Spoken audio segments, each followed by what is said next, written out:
Alam mo ba na may mga minero sa Benguet na bumabalik mula sa mga lupa na may edad na halos tatanda ng ilang dekada sa loob lang ng ilang buwan?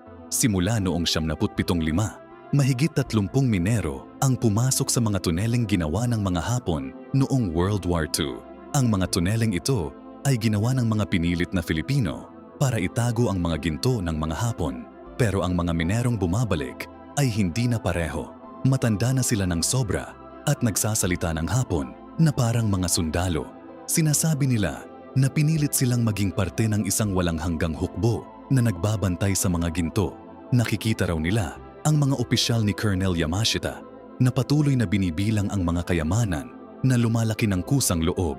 Ang mga rescue team ay nakakakita ng mga katibayan, sariwang pagkain, damit na nakaayos na parang militar, at mga kagamitang gumagalaw mag-isa. Pinakakatakot, ang mga minerong bumabalik ay may gold dust sa mga kuko at mga tattoo ng mga Hapon na lumitaw bigla. Nagsasalita pa rin sila tungkol sa mga labang hindi matatapos.